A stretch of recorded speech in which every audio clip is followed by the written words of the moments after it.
Seigneur, ta parole est grande, elle demeure à jamais. Ta parole est infaillible, rien ne peut la supprimer.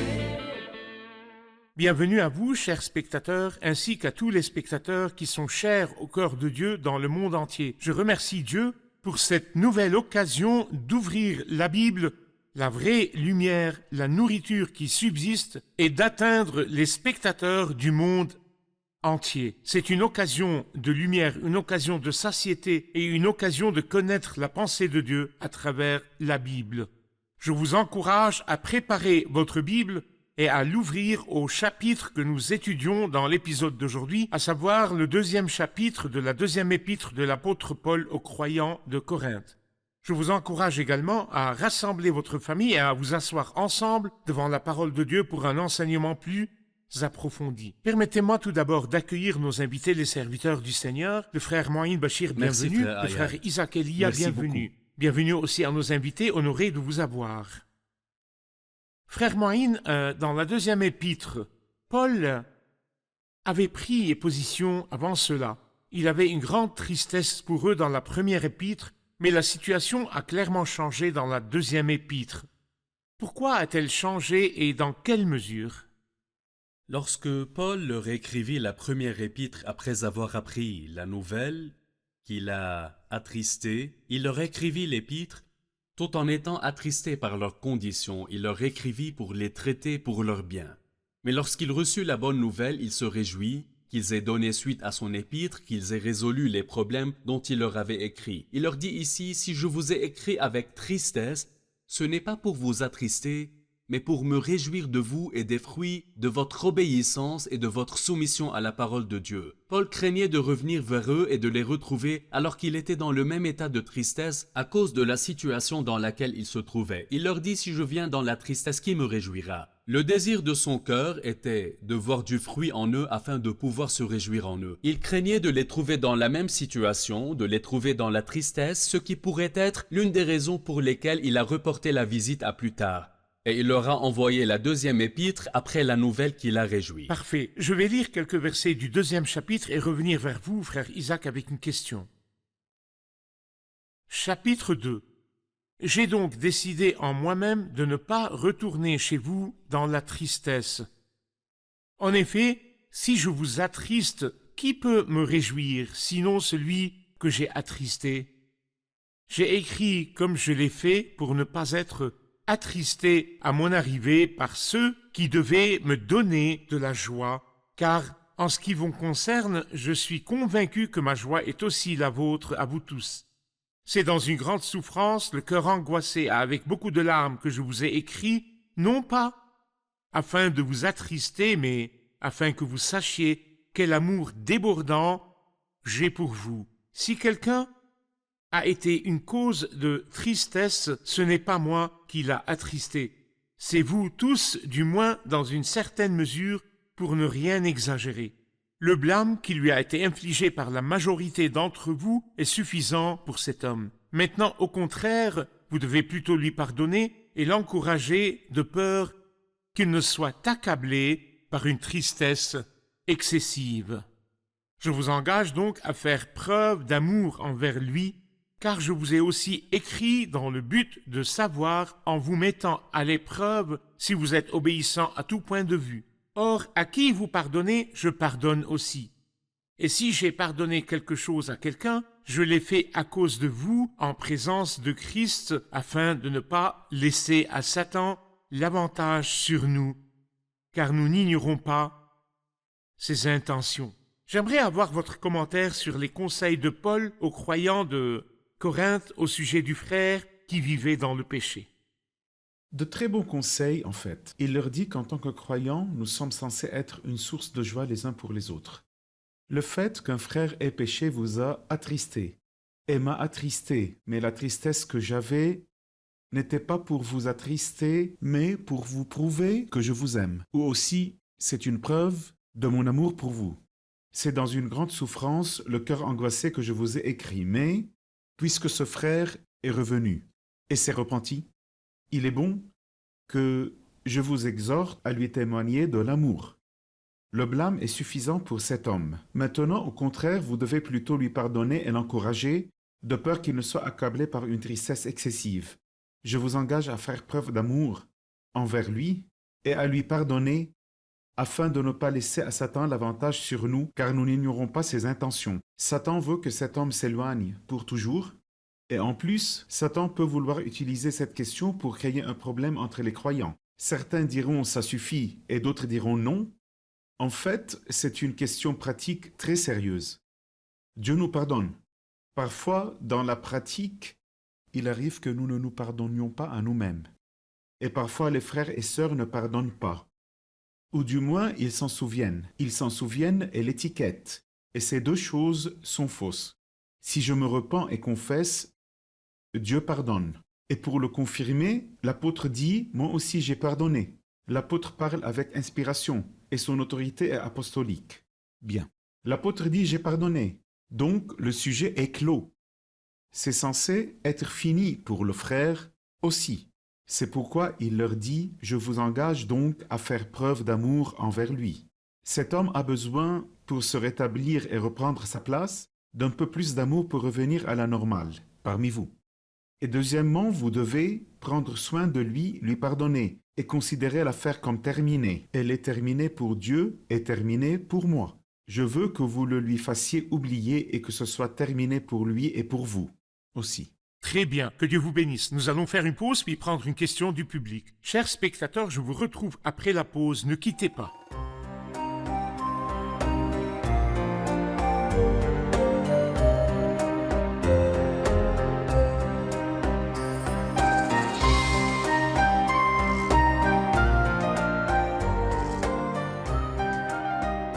Pouvez-vous nous donner une idée de la discipline d'Église?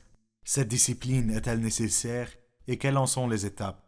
Une idée de la discipline d'Église, puisqu'il s'agit ici d'un frère qui a péché et que l'Église prit soin de lui, et les recommandations de l'apôtre Paul à son égard.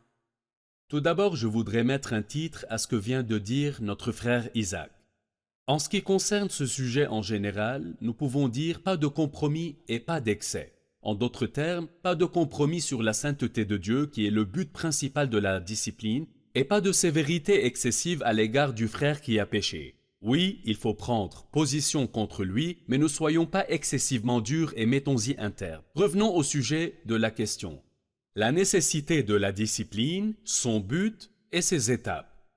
Pourquoi la discipline est-elle nécessaire? L'Église en général est la maison de Dieu. Or sa maison, c'est nous. Sa maison, il habite cette maison. La sainteté convient à ta maison éternelle. Dieu qui habite cette maison, ses yeux sont trop purs pour voir le mal. Il est donc très important que nous observions la sainteté de Dieu dans cette maison, dans le lieu où il habite. C'est sa nécessité. Deuxièmement, la nécessité de la discipline parce que le péché, comme vu dans la première épître, est un levain.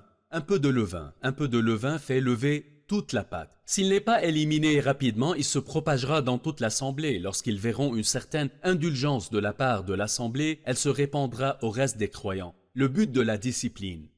Premièrement, glorifier Dieu. Deuxièmement, traiter le frère fautif. Troisièmement, nous y voyons aussi l'acquittement de l'assemblée si elle apprend le péché du frère et le cache. La gloire de Dieu devant les étrangers, quand les gens entendent parler de quelqu'un dans l'Église, parce que le frère est mentionné dans 1 Corinthiens, tout le monde le sait. Quand ils voient cette situation se produire dans l'Église, c'est une insulte à la gloire de Dieu et c'est utile pour lui parce que le frère s'est humilié, s'est repenti et est revenu. Et en même temps, l'assemblée a désavoué la chose. Les mesures... Nous comprenons donc que le but de la discipline est de respecter les considérations de la sainteté de Dieu dans sa maison, devant les gens, et pour Dieu aussi. Les considérations de sa gloire dans le lieu. Exactement. Parfait. Quelles sont les mesures? Les mesures, tout d'abord, dans Matthieu 18, le Seigneur parle d'une chose, mais je considère que quand un frère pêche contre un autre, cet autre va vers lui et le reprend. Si cela ne marche pas, il prend 2 personnes avec lui. Si cela ne marche pas sur la déclaration de 2 ou de 3 témoins, qu'il soit à tes yeux comme le membre d'un autre peuple et le collecteur d'impôts. Mais la situation qui se présente à nous est bien plus difficile. Il s'agit de quelqu'un dont le péché s'est propagé et est devenu très évident. Ici, l'Assemblée doit prendre position contre lui comme remède. Donc, la discipline ici, ou bien son expulsion, est la dernière mesure de L'expulser, traitement. l'expulser de quoi? De la communion avec l'Assemblée, de la communion avec les croyants et aussi de l'adoration au sein de l'Église. Mais il ne perd pas sa foi, il ne perd pas son Pas statut du de tout. membre du corps Il du perd Christ. il Seulement perd sa communion avec les croyants. Il est membre du corps du Christ. Il est croyant, son statut est autre chose, mais cela concerne son comportement. L'Assemblée se réunit et c'est ce dont le Seigneur parle dans Matthieu 18. Il décide de chasser le frère. Pourquoi? Parce que c'est le seul moyen de l'aider à prendre conscience de son péché, car tant qu'il pratiquera le culte au milieu de l'Assemblée tout en vivant dans le péché, il aura l'impression que tout va bien. Jusqu'à quand? Chasser pour combien de temps? Jusqu'à ce qu'il montre des signes de tristesse et de repentance. Cela nécessite un œil vigilant de la part des croyants. Les bergers doivent le surveiller jusqu'à ce qu'il voie les signes de repentance se manifester sur lui. Il a été humilié et attristé par son péché, mais ne l'a pas confessé pour éviter le châtiment. Quand il a manifesté sa repentance pour son péché, sa communion sera rétablie. C'est ce que Paul dit, de peur qu'il ne soit accablé par une tristesse excessive. C'est la leçon que je peux en tirer. Nous commettons tous des erreurs, mais nous ne vivrons pas éternellement dans la tristesse du péché. À un moment donné, je sortirai de cette atmosphère de tristesse tant que Dieu m'aura accepté et pardonné. L'Assemblée le reprendra, sa communion et ses relations seront rétablies. Mais j'ai un dernier commentaire à faire. Allez-y. Dans le dernier chapitre, Paul a dit chasser le méchant dans la situation de la première épître. Ici, quand il en parle, il ne dit pas reprenez le méchant. Non, c'est un trait terminé, c'est un trait du passé. Arrêtons de lui répéter toute sa vie, un tel, oui, c'est celui qui a fait non, une femme qui était pécheresse. N'associons plus le péché à lui pour ne pas l'humilier plus qu'il ne le faut, non. Montrons-lui de l'amour et aimons-le davantage pour qu'il puisse revivre sa vie et être en communion avec les croyants. Allez-y, Une frère chose Isaac. doit être soulignée. Toute l'histoire dont nous parlons, c'est du levain actif. Un peu de levain, comme l'a dit le frère Moïne. Un mal dans lequel quelqu'un qui vit et qui est déterminé est pas un faux pas. Il y a une différence entre Bien un sûr. faux pas et quelqu'un qui vit dans le Exactement. péché. Ce faux pas, c'est quelqu'un qui marche sans précaution. Il n'avait pas l'habitude de mentir, mais il a menti une fois. C'est donc un péché. Mais comme il l'a confessé et que c'est passé, c'est fini.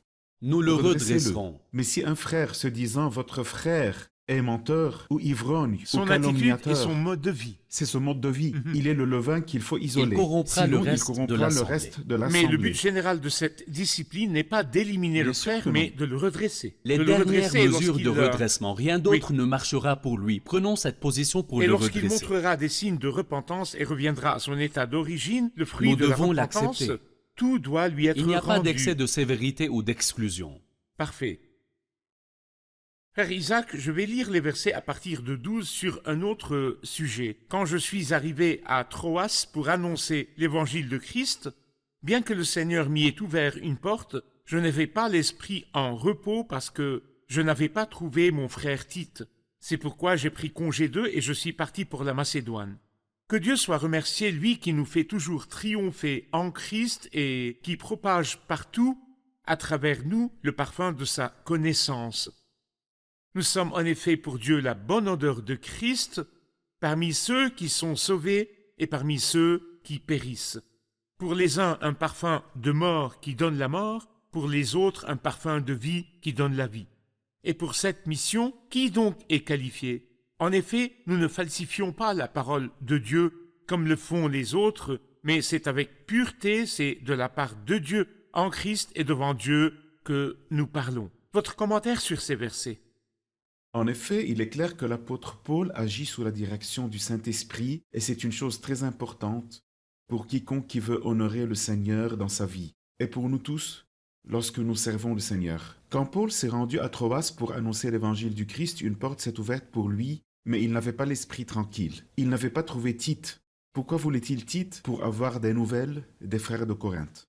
Et comme il n'a pas trouvé Tite, il n'est pas allé vers les frères de Corinthe, non. Mais il est parti en Macédoine. Et pour quelle raison?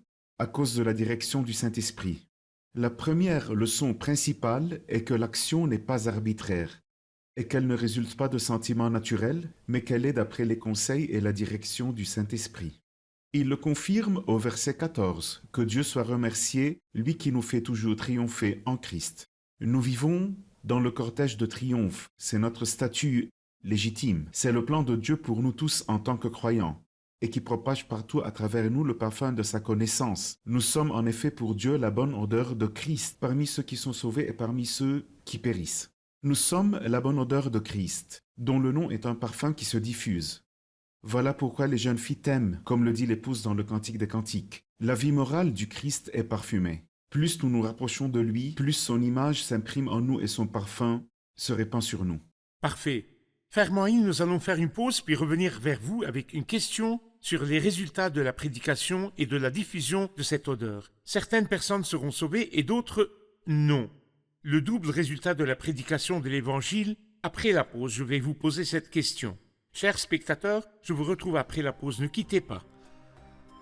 Pourquoi la discipline d'Église? Parce que l'Église est la maison de Dieu sur terre, et parce que notre Dieu est un Dieu d'ordre, et parce que la sainteté convient à sa maison, comme le dit le psaume 93 et le verset 5. Il est de notre responsabilité de garder l'Église, le lieu où il habite, pure et sainte. La première épître de Paul à son disciple Timothée dit ceci. « Je t'écris cela avec l'espoir de te rejoindre bientôt. Cependant, si j'ai du retard, tu sauras ainsi comment il faut se conduire dans la maison de Dieu, qui est l'Église du Dieu vivant, pilier et soutien de la vérité. »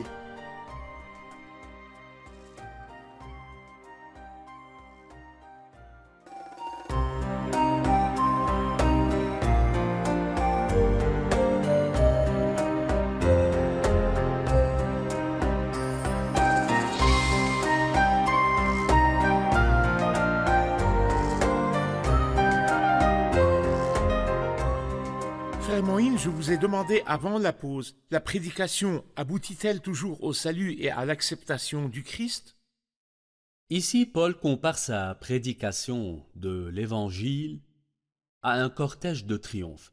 Nous remarquons toujours dans les épîtres de l'apôtre Paul qu'il s'inspire de la nature, des coutumes ou de ce qu'il voit dans l'environnement dans lequel il se trouve, culture des gens qui l'entourent, afin de transmettre une idée aux personnes à qui il écrit. Il dit que lorsque les armées se battaient et gagnaient la bataille, lorsqu'ils revenaient avec les prisonniers, tout le pays se rassemblait et se tenait des deux côtés de la route pour accueillir les arrivants et regarder les prisonniers vaincus. Ils les accueillaient avec de l'encens. Les prisonniers sentaient l'encens, et lorsqu'ils arrivaient au bout de la route, ceci revient au roi conquérant. Il voue tout un groupe à la vie et condamne tout un groupe à la mort. Il laisse vivre un groupe de prisonniers et condamne les autres à la mort. L'odeur de l'encens est une seule, mais certains la sentent comme une odeur de mort, sachant qu'ils mourront après ce cortège d'encens, et d'autres la sentent comme une odeur de vie parce qu'ils vivront. Il en va de même pour le cortège de la prédication de l'Évangile au milieu du monde. Certains entendent, comme nous venons de l'entendre, ils entendent la parole et sont sauvés, c'est une odeur de vie pour eux. Et d'autres entendent la même parole, mais ils rejettent la parole et sont jugés par la parole, ils sont condamnés à la ruine. C'est l'analogie que Paul a voulu faire. Il y a ceux qui, après avoir entendu, eurent le cœur vivement touché, et d'autres qui, après avoir entendu, lui ont dit « nous t'écouterons une autre fois » et qui sont partis pour ne plus jamais revenir. Parfait, très bien. Je pense que le public a une question. Avez-vous une question? La mention du cortège triomphal implique-t-elle que Jésus portait une épée ou qu'il a mobilisé des armées de disciples? Oui, l'idée du cortège triomphal et d'une porte qui m'y est largement ouverte me fait penser aux conquêtes, à l'épée et au triomphe. Était-ce le style du Christ ou celui de l'apôtre Paul ou des apôtres du Christ dans la diffusion de l'Évangile? Absolument pas. Nous savons maintenant qu'il s'agissait d'une analogie de la réalité, ce qui explique qu'il y a des gens pour qui l'odeur donne la vie ou donne la mort. Mais cela ne veut pas dire qu'il y avait des guerres littérales, ni d'armes, ni d'épées. Le Christ n'a pas porté d'épée, ni n'a enseigné de porter l'épée. Et quand Pierre a tiré l'épée dans le jardin, il lui dit « Remets ton épée à sa place, car tous ceux qui prendront l'épée mourront par l'épée. » Et le christianisme s'est propagé dans le monde entier. Que l'on soit croyant ou non, le christianisme est la religion qui compte le plus d'adeptes dans le monde à ce jour. Oui, mais l'histoire nous apprend qu'il y a eu des croisades qui sont allés dans certains pays et ont tué et ont brandi la bannière de la croix. C'est comme tous ceux qui prétendent sous le couvert de la religion pour obtenir un avantage. Ni le Christ ni les apôtres du Christ n'ont jamais porté d'épée ni combattu avec des armées ou des chevaux ou quoi que ce soit de ce genre, mais ils étaient par les armes offensives et défensives de la justice. Voulez-vous dire que les croisés n'ont jamais été de véritables chrétiens, disciples du Christ? Ils n'avaient rien à voir avec la croix. Ils n'ont utilisé la croix que comme bannière. C'était des ambitions politiques sur les terres, sur les pays, sur les richesses des pays. Cependant, Et l'histoire elle-même a prouvé qu'ils ont fait cela, non pas pour la croix ou le Christ crucifié, mais pour leurs ambitions personnelles. oui, ils ne sont pas venus pour propager le christianisme ni pour propager les églises, pas du tout, mais pour des ambitions politiques. Mais le christianisme a été propagé par l'amour, et que le Christ a régné sur le cœur de millions, par son amour, par sa pureté et sa sainteté, qui ont été reconnus par ses ennemis avant ses proches. Et ce beau personnage, j'invite le téléspectateur à faire plus qu'entendre parler de lui. Quelle que soit votre origine ou votre culture, lisez à propos du Christ dans la Bible. Apprenez à connaître ce personnage et découvrez le christianisme dans le Nouveau Testament. Vous découvrirez que le vrai christianisme est amour, est don et sacrifice, et qu'il offre le salut à la personne esclave de ses péchés. Ce qui m'attire vers le Seigneur, c'est qu'il ne force personne à l'accepter et qu'il ne menace personne Qui ne l'accepte qu'il ne pas. l'accepte pas. Il ne lui dit pas contre ton gré, il ne dit pas non plus si tu me quittes, je te tuerai. Exactement. Mais un jour, il dit aux disciples, ne voulez-vous pas aussi vous en aller? Celui qui veut s'en aller, C'est allez-y, et celui qui veut être mon disciple, qu'il me suive. Mon disciple. Je pense que Paul entend ici par le mot triomphe, pas un triomphe sur l'homme pour propager le christianisme, C'est vrai. mais le triomphe sur les œuvres du diable. Et il a pu le vaincre avec l'épée de l'Esprit, la parole de Dieu, et lui enlever ceux qu'il avait emmenés en captivité et les rendre au Christ. Le Seigneur nous a certainement parlé dans l'épisode d'aujourd'hui et j'aimerais que vous me disiez ce que vous en avez retiré. J'aime le fait que si nous marchons dans un cortège triomphal, ce ne sera certainement pas un cortège triomphal tout le temps. Mais ce qui nous garantit le triomphe, c'est que le Christ est le chef, malgré nos faiblesses et nos défaites, mais quand il nous dirige, nous marchons toujours dans la direction du triomphe. J'aime dans la partie concernant la discipline d'Église le mot pas de compromis sur la sainteté de Dieu, mais en même temps pas de châtiment excessif pour le frère pécheur. Nous pouvons parfois compromettre la sainteté de Dieu en disant du frère « D'accord, pardonne-nous lui » ou quelque chose comme ça. Mais en même temps, nous pouvons répéter à ce frère pécheur toute sa vie la même chose qu'il a faite. Tu as fait cela et nous ne l'oublions pas. Parfait. Plus nous nous rapprochons du Seigneur, plus nous apprenons à le connaître, plus la bonne odeur du Christ apparaîtra en nous et nous serons un témoignage pour le Seigneur. Que le Seigneur vous bénisse. Merci beaucoup. Merci serviteur du Merci. Seigneur. Que Merci Dieu vous beaucoup. bénisse. Chers spectateurs, si vous avez accepté le Christ, ce que nous avons dit aujourd'hui s'applique à vous. Nous sommes la bonne odeur de Christ.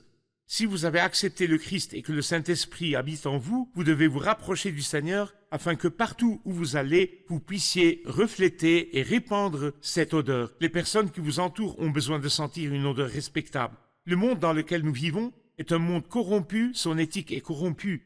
Il y a des environnements corrompus partout dans le monde. Mais les gens dans la famille, dans les relations et sur le lieu de travail ont besoin de sentir une odeur respectable. Et cette odeur est celle du Christ. Libérez la vie du Christ qui est cachée en vous.